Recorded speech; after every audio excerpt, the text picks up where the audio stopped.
रविवार को कृषि मंत्री कंवरपाल ने यमुनानगर के प्रताप नगर में खंड कृषि कार्यालय का उद्घाटन किया।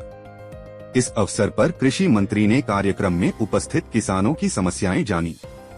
इस मौके किसानों ने कृषि मंत्री को बताया कि उन्हें हर सीजन में खाद की किल्लत का सामना करना पड़ता है और कई बार कीटनाशक दवाओं में मिलावट व खाद तथा बीज के नकली होने का अंदेशा भी होता है। नहीं, देखिए, ये हमारे कृषि विकास अधिकारी जो थे वो सारे के सारे जो यहाँ इकट्ठे थे, उनके ऑफिसर भी थे, तो वो सभी इकट्ठे हैं। और उनकी जो डिमांड थी, मैं समझता हूँ डिमांड की अपनी नहीं थी, बल्कि ये तो किसानों की डिमांड थी। कुछ इस प्रकार की डिमांड जिससे किसानों को और लाभ हो, उसके और फायदे, ज़्यादा डिमांड वो थी, अपनी बात तो कम थी इनकी। तो हमने कहा है कि जल्दी हम इनकी सारी की सारी बातें, जो इनके उस बेनिफिट की बातें भी हैं, वो भी दूसरे स्टेटों में जो भी हैं उनकी देख के सारी बात करके हम अधिकारियों की मीटिंग बुला के और इनकी यूनियन के भी कुछ लोगों को बुला के वहाँ इनके जो पदाधिकारी हैं उनको बुला के बातचीत करके उनके सबका समाधान करेंगे। नहीं, देखिए, नहीं, धांधली तो कोई भी अफसर करेगा तो उसके खिलाफ कार्रवाई करेंगे। अगर कोई ऑफिसर तो खैर क्या करेगा, पर ऑफिसर का अगर सहयोग है तो ऑफिसर के खिलाफ भी करेंगे, लेकिन अगर कोई डीलर है उसके खिलाफ भी करेंगे। अगर वो इस प्रकार की धांधली कोई करता है तो उसके खिलाफ भी कार्रवाई करेंगे।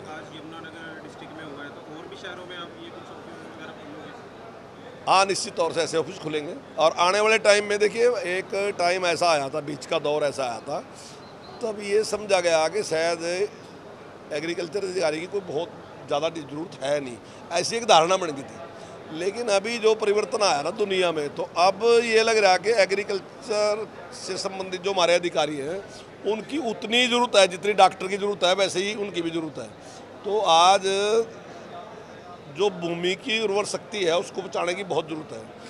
आज पानी साफ़ सुथरा रहे उसको बचाने की बहुत ज़रूरत है, पर्यावरण ठीक रहे उसको बचाने की बहुत ज़रूरत है। तो उसके लिए हमें इन अधिकारियों की ज़रूरत है ताकि समाज को जाके जागरूक करें। कई बार क्या है ना जी, मैं अपने आप ही अपना कत्ल करने लग रहा, मान लो मैं आग लगाने लग रहा खेत में, तो ये ना समझो कि मैं लोगों को परेशान कर रहा, मैं तो अपना भी कत्ल अपने आप ही करने लग रहा, क्योंकि ज़मीन की रोक शक्ति जो है, जो उसकी ताकत है वो ख़त्म हो जाएगी आहिस्ता आहिस्ता।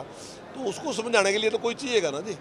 तो अभी ये अधिकारी होंगे तो ये समझाएंगे उसको सारा, पानी का कितना इस्तेमाल करना, कितना नहीं करना। पानी ऐसा तो है नहीं कि आप उसको अनलिमिटेड यूज करते रहो, तो आने वाले टाइम में और समस्या ऐसी आएंगी।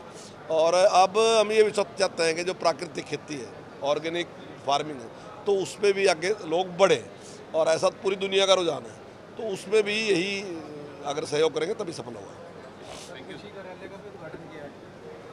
हाँ, आज ही कृषि कार्यालय बना, पहले भी था कार्यालय तो, लेकिन वो इस प्रकार की व्यवस्था नहीं थी। आज एक अच्छी जगह मिल गई और इन्होंने सारा का सारा वो व्यवस्थित करके वहाँ किया। मैं समझता हूँ उससे किसानों को बहुत लाभ होगा कि वो अच्छी जगह पे भी है, उनका पहुँच में भी होगा, तो वो जाके अधिकारियों को मिल सकेंगे। क्या था सर आज के प्रोग्राम में, क्या खास था, थोड़ा बताइए। आज हम माननीय मंत्री जी कंवरपाल जी से रिक्वेस्ट करके एक मीटिंग का आयोजन किया गया था, जिसमें पूरे हरियाणा के agriculture development officer, horticulture development officer, DHO और ब्लॉक एग्रीकल्चर ऑफिसर्स ने भाग लिया। और उसमें जो हमारी जेन्युइन प्रॉब्लम्स थी और जो किसान के भले के लिए थी, उनके बारे में हमने मंत्री जी को रिक्वेस्ट की, और मंत्री जी ने हमें पूरा आश्वासन दिया है कि वो जल्द से जल्द इन मीटिंग हमारे अधिकारियों की और हमारी साथ में मीटिंग और क्या-क्या उसमें पूरी हो गई है, तो वो बताइए। पूरी तो अभी नहीं कह सकते, बट जैसा मंत्री जी ने हमें आश्वासन दिया है कि जैसे एक तो हमने ये बताया कि हमारा जो पे स्केल है वो सबसे कम है पूरे हिंदुस्तान में, और दूसरा ये है कि हाईटेक लैब और ऑफिसेज नहीं है जहाँ किसान को सीधा लाभ मिल सके, कि किसान को दर दर ना भटकना पड़े। और तीसरा ये है कि एक एग्रीकल्चर काउंसिल ऑफ हरियाणा का गठन की रिक्वेस्ट हमने की है, जिससे होगा क्या कि जिस किसी का भी मन करता है वो एग्रीकल्चर का आउटलेट खोल लेता है। अगर एग्रीकल्चर काउंसिल ऑफ हरियाणा का गठन होगा तो ये जो कालाबाजारी है, ये गलत बात जो है, किसानों के साथ जो धोखाधड़ी है, ये बंद हो जाएगी पूरी तरह से। अगर जैसे आज तो उन्होंने आश्वासन दिया वो कि आपकी सारी डिमांड्स पूरी हो जाएंगी, अगर बाई चांस अगर वो नहीं करते हैं तो फिर इसके बाद आपका नेक्स्ट क्या रहेगा? हमारा नेक्स्ट भी यही रहेगा कि हम मंत्री जी से दोबारा फिर रिक्वेस्ट करेंगे। हम सरकार से विरोध करने के उसमें नहीं, हम तो रिक्वेस्ट करेंगे मंत्री जी से दोबारा, और हमें पता है कि इस तरह की नौबत आएगी ही नहीं, क्योंकि मंत्री जी ने जिस तरह का आश्वासन हमें दिया है, पहले भी हम मंत्री जी से मिले। आज इन्होंने कार्यालय की यहाँ पे हाँ, भी की है। बिल्कुल बिल्कुल। क्या ये पूरे हरियाणा में भी ये ब्लॉक लेवल के जो ऑफिसेज हैं हमारे हरियाणा में कई जगह ओपन हुए हैं, तो इस तरह हम मंत्री जी से रिक्वेस्ट करते जाएंगे। हर जगह इनका पहुंचना पॉसिबल नहीं है, लेकिन फिर भी हम रिक्वेस्ट करेंगे कि जहाँ भी ब्लॉक एग्रीकल्चर ऑफिस खुलेगा, ओपनिंग होगी, तो वहाँ इनसे रिक्वेस्ट करेंगे कि ये उद्घाटन करने का कष्ट करें। धन्यवाद। आप कुछ कहना चाहोगे? हॉर्टिकल्चर से ही डॉक्टर संगीत। मैं ये नाम से स्टार्ट करना चाहता हूँ, डिपार्टमेंट के नाम। मेरा नाम डॉक्टर संगीत है। मैं पंचकुला पोस्टेड हूँ और बागवानी विभाग का एक अधिकारी हूँ। और जिस तरह से बागवानी और कृषि विभाग ने मिलके ये जो मंत्री जी को यहाँ पे आमंत्रित किया है और उनसे जो आश्वासन लिया है, मुझे पूरी उम्मीद है वो पूरे होंगे।